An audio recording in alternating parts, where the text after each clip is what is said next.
Welcome to Fireside Frith, the podcast brought to you by the Asatru Community. Here we gather to inspire inclusivity, share knowledge, and strengthen the bonds of our Norse Pagan community. I'm Suzannah, and I'm honored to be your guide on this journey of discovery and connection. On this show, I'll dive into subjects like holy days and creative ways to celebrate, both as a solo practitioner and in a group, leadership within our faiths and communities, and mythology and history that shape our spiritual paths. Also, my guests and I will share stories, traditions, and answer community questions the best we can in hopes to inspire the Asatru community and beyond. Today, as the winds of winter sweep across Midgard, we turn our attention to Thorrablot, a time to honor the resilience of our ancestors during the harshest months. We'll explore the traditions of this celebration and how we weave its lessons into our modern lives. Before I transition to the recording with my guests, I wanted to put out a little disclaimer. Since my guests were with me in the flesh, and I don't have enough equipment for everyone to have their own mics yet, the audio may be less than desirable. But bear with me. This shouldn't be an issue in the future with my virtual guests. This episode is educational, but also on the humorous side. If this isn't your vibe or your cup of tea, stay tuned for more episodes because the tone changes depending on the subject matter and the guests I have. Enjoy the show. So joining me today are two guests, and I'm going to let them introduce themselves so you can differentiate their voices for our audio-only listeners. So we have... I'm A. James Guerra. I'm a full-time believer, part-time practitioner of Asatru. Here to see what's going on. Awesome. And then we have... I'm Dale Churchill. I'm just a guy. I'm going to move the camera just a little bit. So, both of you were at the El Paso Heathen Collective's Yule celebration last week. Dale as an observatory guest, and James actually started off the ritual. So I wanted to ask you both, before we get into the subject of Thorrablot, how was it for you, both as a participant for James and Dale as a witness? And I don't care who goes first. I was actually very honored to do the opening for this ceremony. I've done Yule a few times before. Like I said, part-time practitioner is only because I'm trying to get back into it more and more and more. Mm-hmm. But I'm extremely honored. It was actually a lot of fun. We've done the Yule log before, and the way you set it up and ran the ritual, it was very, very good experience for me. Thank you. I really appreciate that because that was my first time being like the Givya for Yule. Mm-hmm. Like usually I've been an assistant, like I did the part that Zach was doing, but I didn't do a lot of out loud speaking as much as just helping the practice, like the person who was hosting. So I really appreciate that. Thank you. Dale. As an observer, it was really interesting. It was a lot of fun. It was very informational. You were a wonderful master of ceremonies, or Givya, as you said. Yeah. Did not know that word until just now. Awesome. So I'm learning things as we go. We are educational, so that's perfect. No, you did a great job. You explained what we're doing to people who were new, first time participants. It was really interesting to see and observe, and I learned a lot. It was nice to witness and observe. Cool, awesome. Let's begin here. The horn blowing at the beginning, that was sick. I wanted to say that to you. I know it probably infuriated your neighbors. Yes, I agree. The first sounding. Every animal, like when 3 blocks, just said, "We're here too now." Yeah. I love it. A few dogs, like maybe half a mile down the road, you can probably hear it. But no, that is actually a practice that I've actually attempted to incorporate in ritual before. Mm-hmm. Mainly, it's not just in the olden days, people are like, they hear the horn, they're like, "It's time to listen." Yeah, time to listen, or we're late, gotta go. So it's starting. We need to hurry. Yeah. Or it's just the call to arms. Yeah, like it's a bugle. Mm-hmm. It's a bugle call. Mm-hmm. So like a lot of cultures have used horns or some type of loud vocal expression to call people for a specific thing. So I think it really set a mood in a way that everybody knew why. Okay, it's time to assemble. Mm-hmm. And to quiet down and pay attention and get into that space, because we did do the grounding ritual beforehand. I was going to ask you, did you get sage? I did not. Oh, okay. I didn't mention this to Rachel, but I thought it would have been cool to also give that experience to our observers. That way it kind of cleanses you from any outside things that might be bothering you or things going on that day. So it almost like sets the tone for you to observe and take this in for what it is. But it sounds like you got that anyways. Yeah. I've been sage before. My wife, I'm not going to say she's a bruja, but... Okay, so some people believe that Yule is the time for oaths. We did wishes and hopes on the Yule log for the new year, but I believe that all the things in our group wish for will come to pass. I won't exploit those who aren't here by saying what they were specifically, but they were all achievable goals. So do you two have any Yule, New Year, solstice oaths or things you want out of this year? Well, for me, as I spoke upon the Yule log, is I need to find the time. And it's not like I have to find the time. It's more like I need to motivate myself to actually prioritize my time. Mm-hmm. Less phone, more yard work. Less wandering around and just not doing a darn thing and spending time with my kids more. Mm-hmm. I mean, not even a year ago, every Wednesday was World of Warcraft Wednesday. Oh, yeah. For me and my daughters, and we play World of Warcraft every Wednesday with the whole family. What realm did you play on? We were on one of the original RP servers, Okay. Steam Weedle Cartel. Okay. I'm on Hydraul, so okay. It's one of the older ones, too. So we did that, and then Thursday we did archery in the backyard, and spend more, just prioritize my time and make it count more is what I'm hoping for. And it's not so much a hope as it is, like I said, motivate myself. People have heard me speak, and just like it, kind of like making a boast is humble. Mm-hmm. People hear you speak, they're going to hold you to it. Yeah.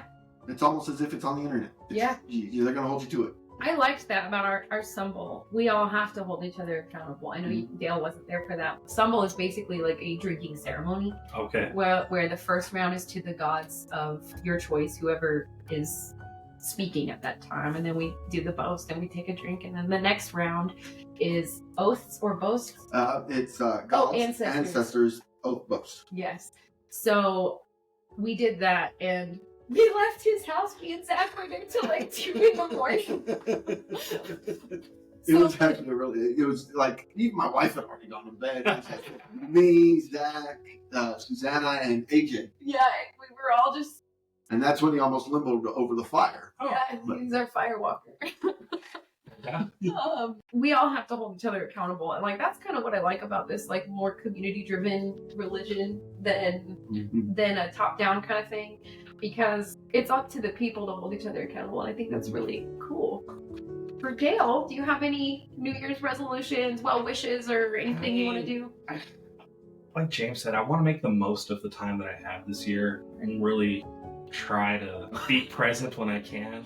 Yeah. I've got, my mom is sick, and then dealing with family. I've got 4 kids, and just finding the time when I'm not working to just be present and try and knock a few things off the big list that never ends. Mm-hmm. Yeah, I feel it. I think I wrote down, this podcast, I want to make sure I stay on top of my time management and make sure I get these podcasts scheduled, recorded, and edited and posted within a reasonable amount of time without losing my brain.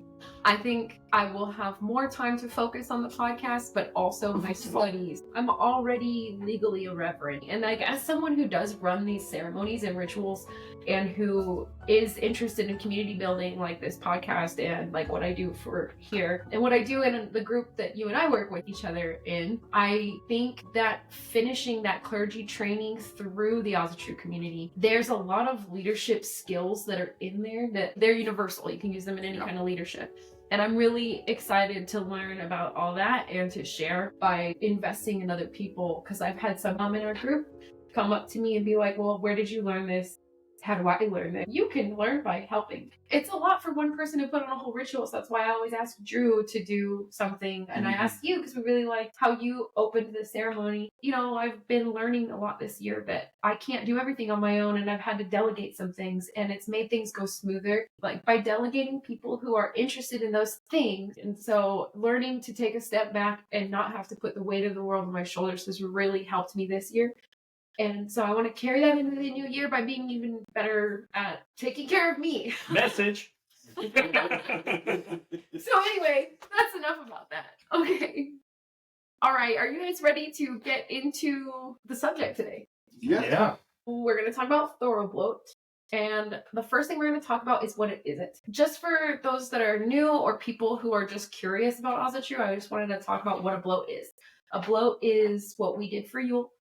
It is a ceremonial gift to the gods. We offer meat and food and our presents, and we ask for something that deity specializes in return. So we did ours to Thor. We asked for protection in the upcoming year.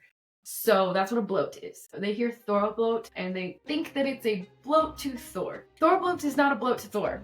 Though if you choose to use this time of year to bloat to him, that's totally fine. It's up to you. This is a build your own kind of experience. Though this is a fairly recent celebration in Iceland, there is evidence from the Heimskringla that it was more or less marking the time where pre-Christian Norse people were at the end of their food storage and had to eat some very strange things to survive the tail end of winter. So it's kind of the bottom of the barrel, not the greatest food. It's changed now. Now it's like a national holiday in Iceland. So most of us know who Jackson Crawford is. Okay, in his video Solstice and Yule, he explains to us that Thorrablot had little to do with Thor, and mostly came from the month it came from, the title, the Old Norse calendar. The month Thorri began with husband/man's day, which is the mid to late January, and ended with women or wives' day, which is toward the end of modern day February. So Thorri would be that moon, so it would be Thorrablot. So not anything to do with Thor. I tried to source the video on my text and it just posted the whole YouTube video, but I'm not going to make them watch it because we got some other things to watch. I think I've probably already seen this. Yeah. But this video will be available to watch in the show notes. I will post it so anybody who wants to learn more or check my sources. Let's go. So I also have an excerpt from Iceland Air. Thorrablot, also referred to as Thorrablot. I think they're pronounced differently, but I can't tell the difference because I'm American. If I may? Yeah. The two, Thorrablot, Mm-hmm. one is more of an anglicized version, meanwhile the other is the original version utilizing the letter Th. That makes sense. I'm still going to pronounce it wrong. I just want to say that because, like, if I do pronounce it right, then good job. But if I pronounce it... Thorrablot. Thorrablot. Oh, okay. Roll your R too. Thorrablot. I always forget that you roll your R's in Northern European. That's where a lot of the Scott Gaelic got their R rolling from, was from the Vikings of England. Thorrablot is an Icelandic winter fest that takes place during the Old Norse month of Thorri, which runs from late January to late February. During the Thorrablot festival, Icelanders host parties and toast to the old gods over a spread of weird and wonderful food known as Thorramatur, literally Thorri's food. This classic midwinter feast stars an array of preserved fare, delicious, and not so delicious. The month of Thorri is bookmarked by two special days of celebration, Bondadagur, or Men's Day, occurring on the first day of the month, and Konudagur, or Women's Day, which marks the beginning of the following month of the old winter calendar. These celebrations are similar to Valentine's Day, with flowers and small gifts exchanged. Steeped in tradition, both old and new, Iceland's midwinter feast is certainly a special time of year. Read on for an insight into the eccentric menu and the history of the feast. This next little section there has pictures. The Thorrablot menu, a feast of strange Icelandic foods. The Thorrablot Midwinter Feast has become world-renowned for the unusual food that takes center stage. Heavy on smoked, salted, dried, pickled, and fermented meats. Tales of party-going Icelanders chow down on fermented shark, ram's testicles, and sheep's head are met with disbelief and plenty of curiosity. We can confirm, and this is we as an Icelandic Air, we can confirm the stories of Iceland's weird foods are true. However, rest assured that there is plenty of normal food to eat during Thorrablot in Iceland too. Iceland favorites like, I'm not going to try and pronounce it, but smoked lamb, dried fish, dark sweet rye bread. Share the buffet with treats that are more of an acquired taste. And then I have a picture for you guys to look at. As long as it's not that particular canned sweetest fish. Oh, God. Smells really bad. I didn't like that stuff. So there's lamb's head, there's some of that rye bread, that's blood pudding, that's shark bites, and this is sliced lamb. I know what some of these are because I ordered them and we're gonna try them today. Woo! I'm scared because this traditional, if a little weird, Icelandic food was meant to be eaten through the late winter. Much of it is tough or otherwise undesirable pieces of the animal that have been preserved in fermented way. Misa? Misa? Yeah, fermented way. Misa. And then I have a video for us to watch. Okay, what do you guys think so far? I mean, I've lived in El Paso long enough that I think I can make tacos out of all of it. Like, perfect. I mean, I've had haggis before, and then of course you've got hardtack. Oh god. Yeah, no. So I like haggis. I've had hardtack once, never again. Like my jaw just can't take it. No, it's like. Is it too hard? No, it's very hard. Yeah, it's very hard. Oh. It's like chewing on rubber that doesn't give. Bad octopus. Like bad octopus? No, worse. Worse? Almost like rawhide. Like it. After you chew for like 20 minutes, it starts to soften. Plus, on top of that, I've eaten MREs from the 1980s. Yeah. How bad could it be? You survived, so. So this video has a lot of subtitles. It's very beautiful. Looks very similar to where I grew up in Alaska. I spent 14 hours in Iceland. Oh, that's cool. Going from Kuwait back to El Paso. So this, I don't know what it is. I've tried to look it up, but I didn't give myself enough time. I want to pause it real quick. I don't know if it says it in this video, but I've watched like 20 videos on this, researching for this topic, and every single video I watched, they said that this clear liquid, it's not vodka, but it kind of looks like some sort of alcoholic beverage. It's supposed to pair really well with the shark bites. And so I apologize that we don't have it. We don't have any strange clear liquor. I'm sure we do. Since I don't know what it is, and since like this is mostly talking about the food, they don't talk much about the alcohol, so I didn't know what to look up to order.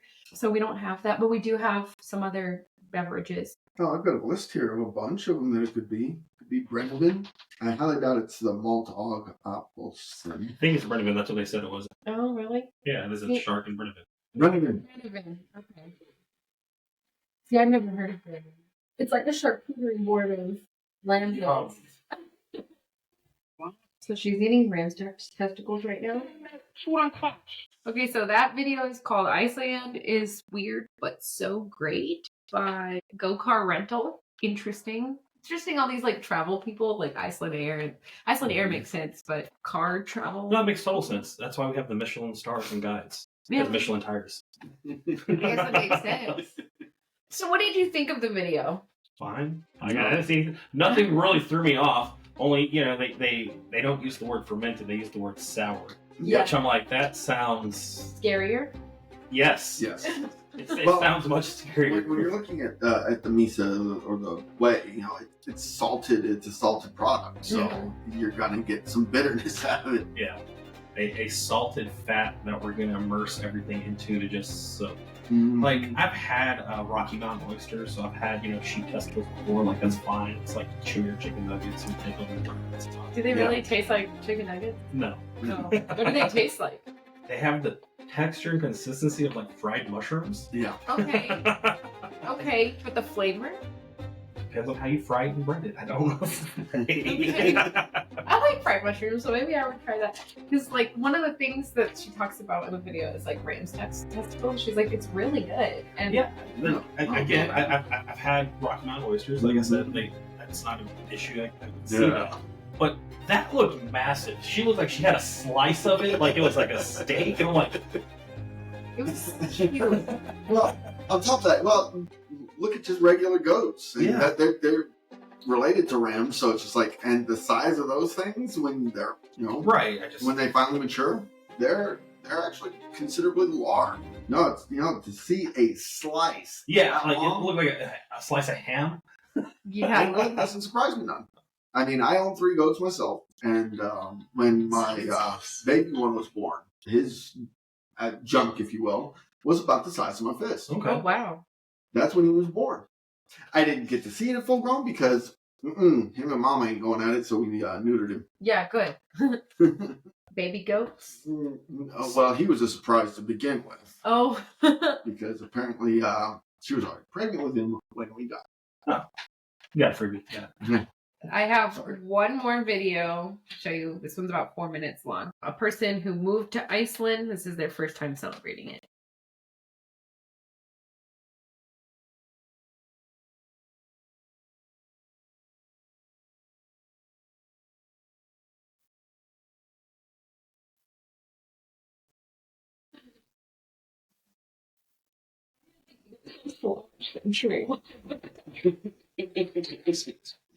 I like how he's going at it with a Viking axe. Yeah, that's gonna be me.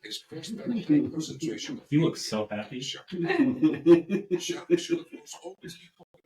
Freezing cold shots of grenadine, which Brandon. is also sometimes referred to as Black Death.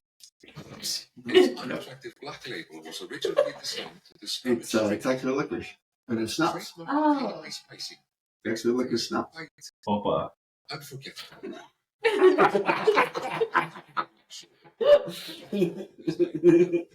Look at used to it. Watching this guy eat it is so. Of course, A hair bit of pinch. the tendency is to eat well and drink. I like how they put him next to the 2 biggest guys. Do you have a stomach to look a sheep in the eye and then literally eat it? You have the balls.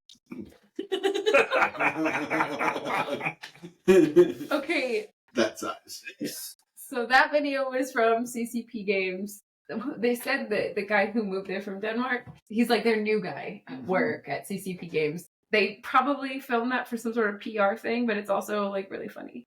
What is your reaction to that video? Watching him, actually showing the source of some of the foods and actually watching the guy actually eat it and his reaction to it. It's like glimpsing the future. And he's Danish. Yeah. Yeah. So it's very. It's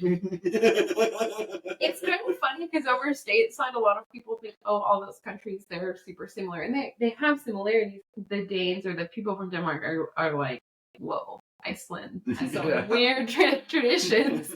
I mean, it makes sense that there's a lot of difference because, Americans are really different. Yeah. I mean, even the Danish look across the Kattegat and they go, Maybe not. Yeah. Sweden, no. And then, of course, from Sweden to Norway and then up to Finland, the differences are actually pretty stark in some cases. Oh, for That's not sure. what it is. So, despite the ancestry and all that, Mhm. it's they developed on their own.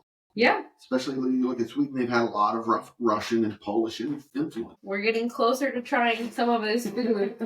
So this is a recent holiday to honor the ancestors who survived through eating like bottom of the barrel food. One thing I wanted to say that like maybe it might remind you guys of something that you guys have been through. I was talking to a friend about this subject. So when we were discussing it, she was like, it really reminds me of being in college and when you have nothing to eat but ramen and hot dogs. Yes. Yes. Yes. Yes. And like that reminded me of living in Alaska. Sometimes it would be so cold and we'd be so broke because like a heating element would be broken in the house and my dad would be TDY somewhere like in some other country working and my mom would be stuck at home and we'd have nothing but literally like ramen. And because we never got to eat it because that's our broke food, all of us kids thought it was the best thing. It created these times where, especially in those colder winter months, you stay together in the room that has the fireplace. At least that's how it was when I grew up. It's very similar to when I was growing up in Maine. The number one place that everybody hung out was not the living room because that's not where the stove was. The stove was in the kitchen. Mm-hmm. And we had this massive dining room table. The parents sat around that. Usually the kids played on the floor Mm-hmm. near the stove because that was the number one source of heat in the whole house. And it creates memories, though it's a negative time. It's sometimes negative degrees. We don't have like a whole lot to give our family. It's like right after the holiday season. We might be poor right now. Because of that together, it's like you're so wealthy with, you know, the love you share. That's part of why I think it's still culturally significant today to remember these times. Do you have any memories like that or any thoughts? No, I looked into the desert. Yeah. It's not a problem. Well, cold isn't always the thing, but also like just the bottom of the barrel food. Oh, eating the bottom of the barrel, yeah, like a thin bottom of the barrel. Like I am a gourmet ghetto. Yes. I make gumbo out of hot dogs and spam. Spam was 86 cents for like a case. That's awesome. So yeah, no, I can relate to that, but never had that. We're all gonna sit in this one room to keep each other warm. I never had that, so that sense of community and family was something that I sorely lacked and missed out on. But I did cook with the absolute garbage ingredients to make something that was palatable, edible. And probably delicious. And probably delicious. At least I thought it was, and everyone else. Yeah, there you go. Well, I've tasted your cooking personally, so our winter night thing, the soup that I made was his recipe. Oh, That okay. he gave me. But anyway, so that kind of resilience and just like getting through the hard times by making something awesome out of it. Yeah. You kind of have to. Sometimes the storms are so dark and stormy that there's no way around it. You have to go through it and just making something awesome of it. Not only does it help you get through it, but when you see the smiles and the love that you give people by feeding them or by just being there with them, and for us in that cold weather kind of thing, just being together. And for you, people and food are like this, so entwined. If people are upset, it's like food. That's your love language. It is. It really is. Like I just feed everyone. Like, I don't know you, but I think I know what you like to eat. So, like I'm pretty good at guessing what people like to eat, or if they've never had. Like you're going to like this. And most of the time, I'm wrong once. That being said, I think it's time. Let's do it. So we took a little break to go get our snacks that we're eating. I also brought average cheese and meat cracker thing, just in case we need to cleanse our palates. Because upon opening the shark bites, the smell was so pungent, I gagged. It accosted her to the point of breaking. Yeah. It smells like straight gasoline. Oh my gosh. Okay, I think we should try it from the... Go from light to greater. Yeah. Okay. I will explain what we're eating as we're eating it. Most conventional. Oh yeah, let's pour the meat because just in case. I think with the addition of the meat, it'll probably help flatten any mass. I'm hoping it does. Like I used to say after 2 drinks, it didn't matter what it tasted like, right? Do you want the cat mug? Of course. This was actually a cherry flavor mobile that they did, and they told me to let it sit for a while. And I've actually had this one since August, Okay. so it's been sitting there. So let it wait. Okay. It'll get better. Okay. So Oh, that is good. Very conventional to least conventional. Yes. Okay. So this is smoked lamb. It kind of behaves like lunch meat. Looks sort of like prosciutto. Yeah. This one might not be so bad. So go ahead and take a stab at it. If I do maybe on a bagel with cream cheese. Ooh. It doesn't smell bad. It smells like bacon. It's it's smoked, so it's Down the hatch. That's doable. No. That tastes better than that. that's That was very good. That is extremely good. No, you got the right idea right there. My own means carry on. so I like the idea of an Icelandic charcuterie board. Man, like that right there. Beg your pardon. Good. Grab me a piece of cheese. I do have forks too. No, we're using sticks. Where's the sticks? I like sticks. Mm-hmm. That's good. Mm-hmm. Like that. Mm-hmm. All in. Okay, so this is called a wrap. We're good? Yeah. Okay, so that was really good. I would eat that. It's just sausage. It's just sausage. I know I'm poking at all of them. I'm sorry. Let me get a stab here. This right here, this tiny piece, this is what I want. Just so we can get a good view of what it looks like cooked. Yeah, and for those who are audio only and not seeing the YouTube, we fried it as the instructions on the website that I got the meat from. Split it in half. It looks like it's cooked all the way through. Yeah, it is cooked all the way through, so it turns almost like a black when it's cooked. And at first I thought it was because it was burnt, but it did that even... Yeah, just as soon as it touched the cast iron, it just turned black. It's probably all the iron in it. Yep. Yeah. If you're anemic, this is the way to go. Cheers. Cheers. Roast. I'm scared. It's actually not bad. Not bad. I'm going to eat a few more crackers. I don't like the texture. That is a bit off-putting, but I keep getting whiffs of the shark. I wouldn't eat it on the daily. But no. It's not too shabby. This is why we have meat. Mm-hmm. I'm going to open a window. The shark is like really pungent. Like I keep gagging and I'm like, oh, the blood pudding's not so bad. Actually fit well. The meat helps. Mm-hmm. That's why I brought it. Yeah, I think I did a whole piece, big bite, and it breaks apart in the texture. I do not like the mouthfeel. Back to the bacon. Back to the bacon. It's the shark for me. Like those two were not that bad. Because you also remember, you're at this bloat, you're just going for it. Like, if I was drunk, I would have no issues eating that. Maybe some rid of it. I looked it up, and you're going to have to import it. Well, I imported all of these things. Mm-hmm. Before I get to the shark, I need to take like some meat and cheese break. I mean, I like haggis. I like a lot of things. We live in El Paso, so like I eat a lot of things. Like I just had menudo this morning. Takes guts to make and guts to eat. What is it? All the beef, stomach, tongue, intestines. Mm-hmm. Because the shark smell was like really messing with me. I opened the window and that window and turned on the fan so now the dogs can hear us. Smell it and hear us. I bet they're going, oh, what's that? Mm-hmm. Yeah, they're definitely going to eat that shark. It smells like garbage. Oh, no man. offense to anyone, but as she said, it is very pungent, and we haven't even gotten to the shark yet. It's attacking the nostrils. Yes. Accosting is definitely a very light word to use. And, you mix it in with the smell of the blood pudding. And So Iceland is an island, though. I just wonder if this smell doesn't bother people there as much because they're close to the ocean and the smell. I watch a lot of Travel Channel, and they seem to think it's hilarious to watch us struggle this way. Enjoy. But I have heard that it does acquired, and if you aren't around it all the time, it is yes, hard. Very. It's abrasive. It's abrasive. I'm honestly really scared. Me too. I will go first. I'm going to So that piece. Oh, that's the piece I wanted because it was easy. Short. Okay, I will go first. I gotta find the smallest piece possible. Okay, he's going for it. It seems really tender. It is. It's fish. I mean, yeah, but everything's smoked and dried and fermented, so I just didn't think it was going to be tender. But fermented makes no. She wants a small piece. Is that big? You know what? Here, let me. No. I got a smaller piece than that. This one's small. He's doing a double Let me piece. double down here. Oh my god, I'm so scared. He's a madman. Okay, here we go. Cheers. I don't like that face. What does that mean? Is it good? Is it bad? That's not too bad. It's not too bad? He But got I am going to say this. Okay. If you're not used to eating a lot of seafood, see, like I said, I grew up in Maine. Dungeness crab, lobster, shrimp, Got lots of fish, snapper, and all that. I'm gonna do it. The smell is going to come back up through your nostrils.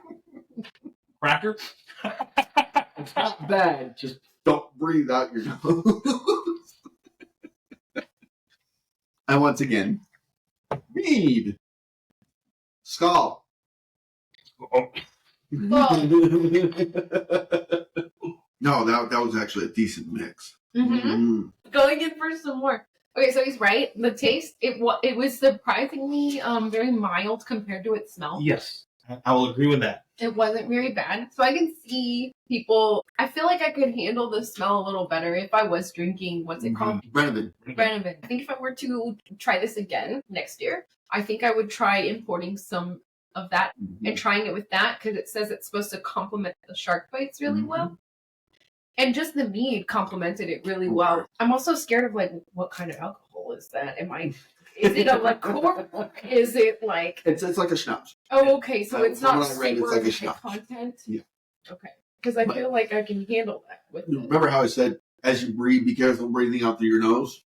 That's from the fermentation process. Uh-huh. I That's just did exactly what that's that. from. I did it. Yeah, that's exactly what that is. I am It comes offending from the myself. fermentation process. And you like it. It's not bad. He keeps eating more. It's literally not So, bad. Especially if you're doing the whole full effect, you eat a little bit of the shark, then you come over here and you get some of the smoked lamb is amazing. I love the smoked lamb.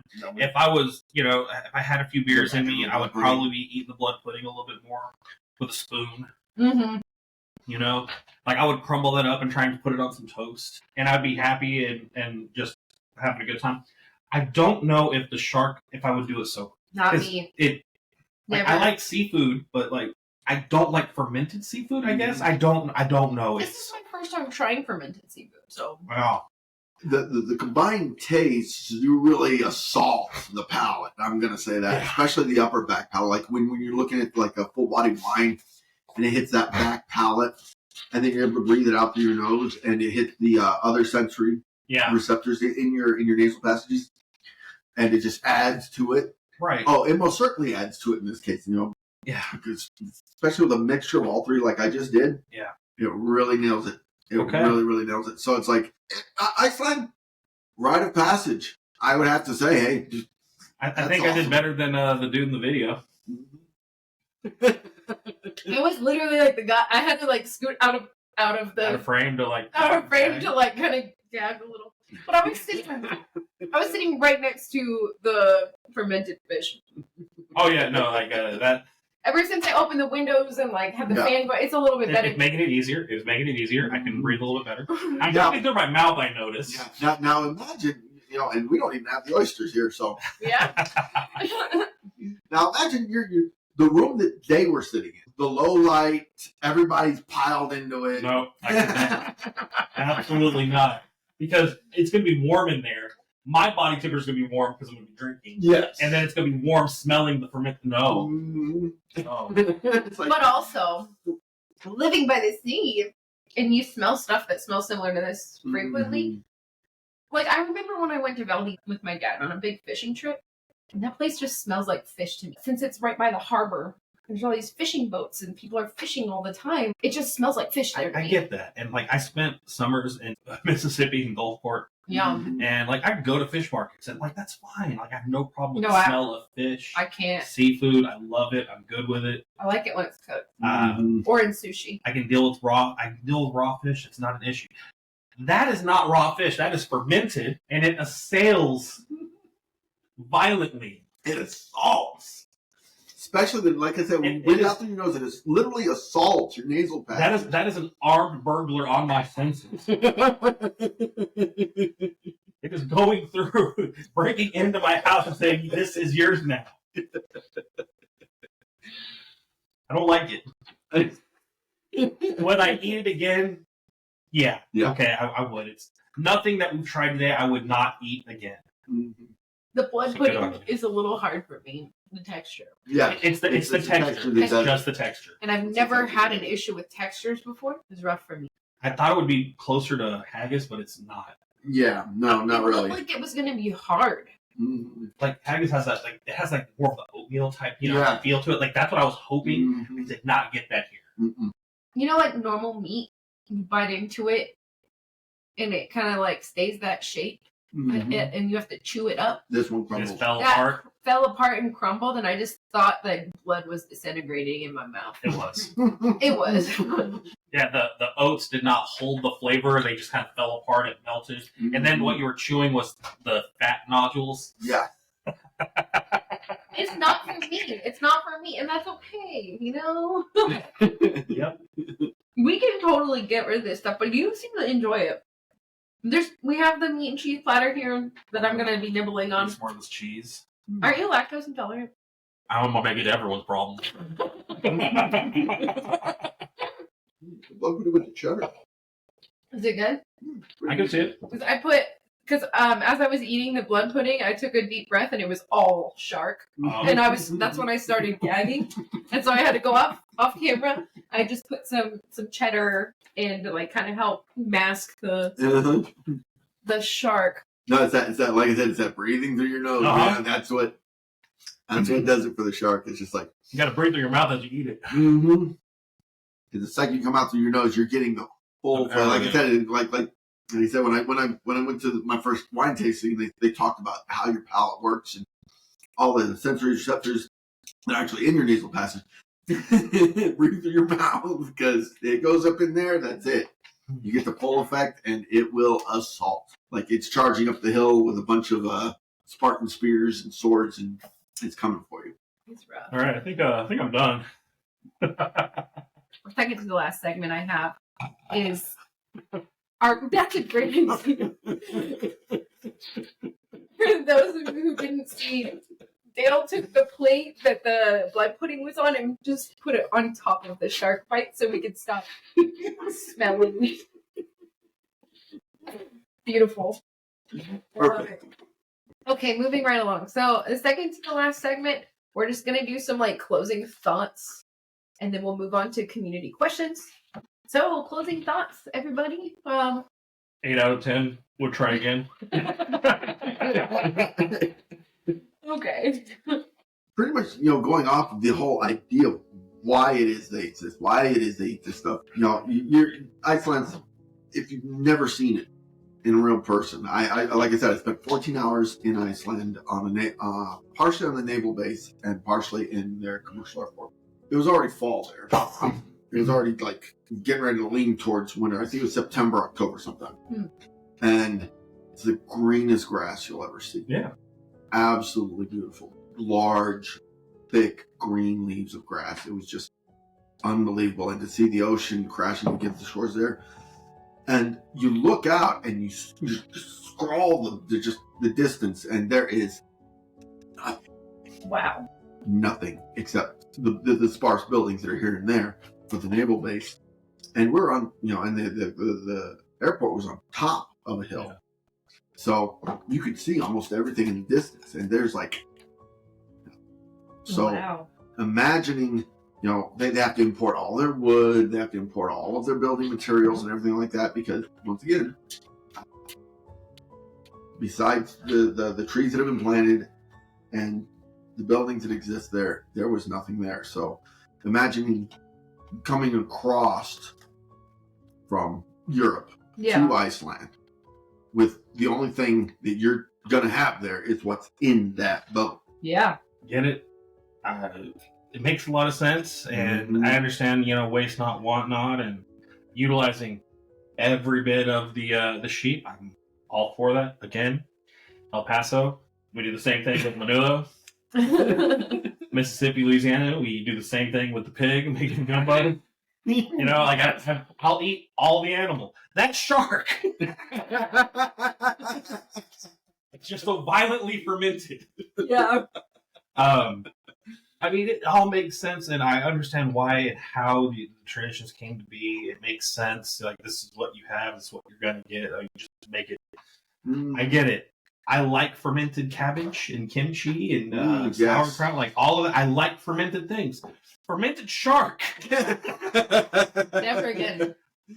I'll probably do it next year because you'll trick me into it again. And well, next year I might try the ram testicles. No, bring it. We'll try a different. Yeah, like I'm down. I'll try again. Like I said, bring it all again. Everything. That, right. I want the like I said, when you're eating just one, you get that singular flavor. But once you start mixing it in, you toss back the alcohol and you go for it. The palate changes. Yeah, I agree. And I think next year, I'm not telling Suzannah how to run things. Next year she does the big feast with everything and ritual, and then we do podcast afterwards. We're like, hey, everyone's eating, so can. Make everybody at the ritual eat it too. Yes. Oh my god. See, yeah. So with Thorrablot, the ritual is the eating. So there's not. It doesn't seem like there's much of a religious ritual attached to it as it is a cultural spotlight. Personally, I'll probably never eat shark again in any form. Well, I can't say that. No, wait, that was swordfish that I like. Never mind. Yeah, I'll probably never eat shark again. At least fermented.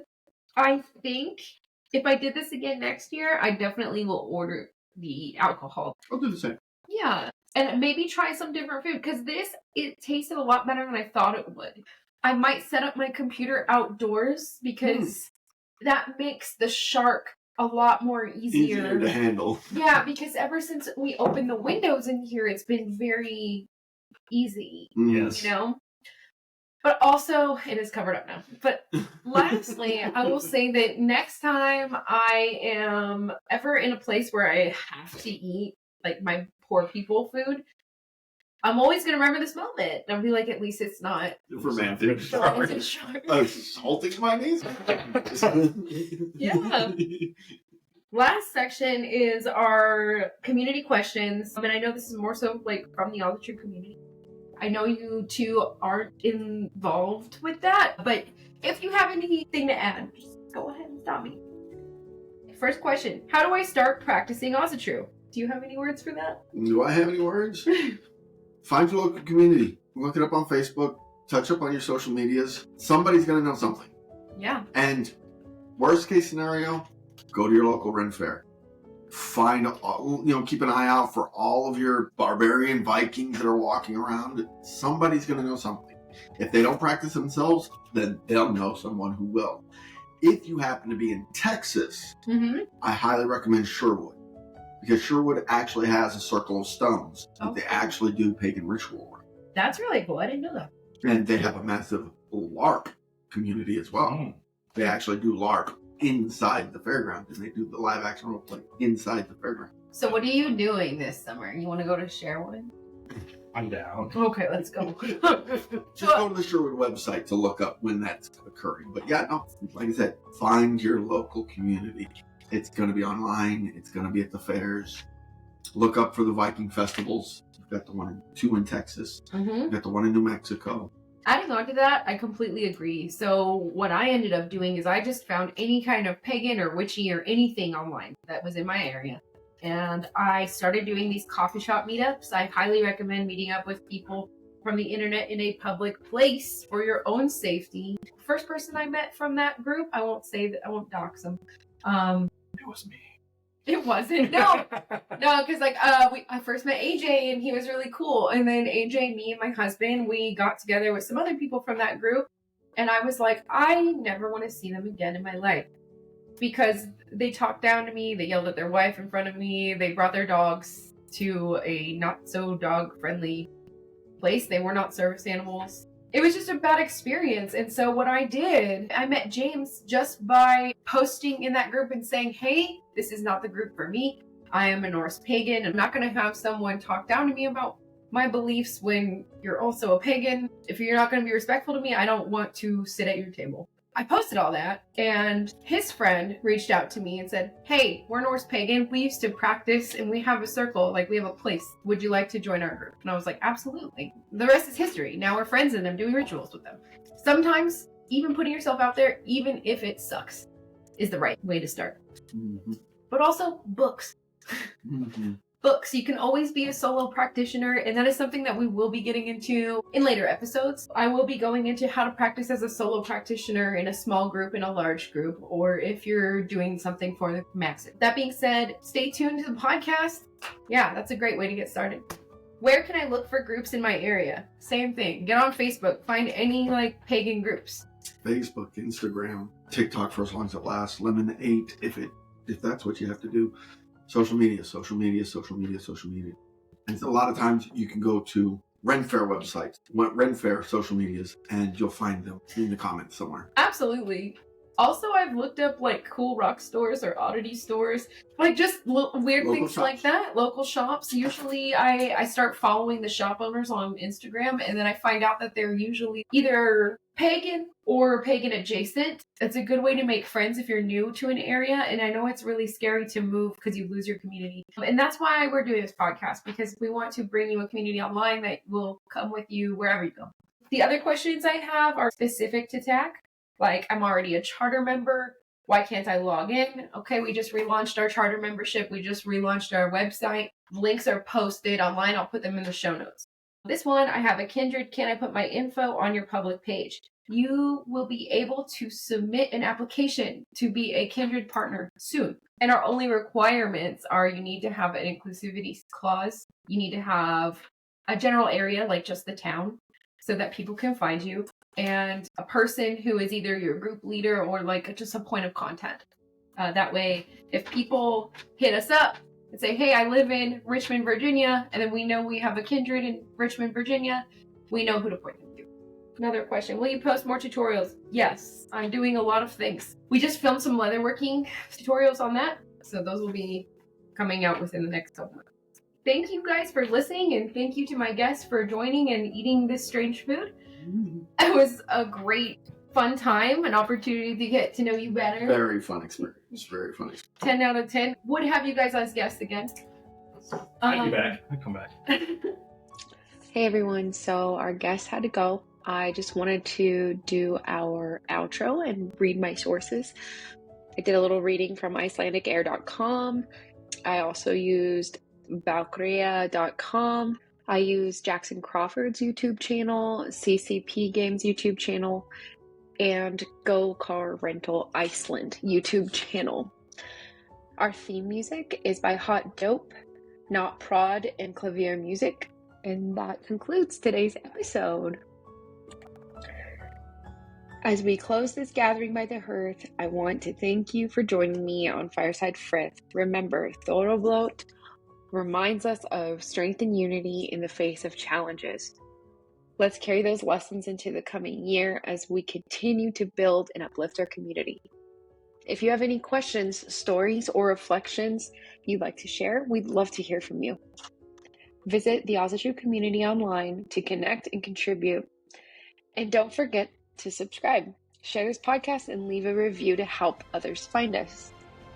Until next time, may the blessings of the Aesir and the Vanir light your path. Skål. Bye.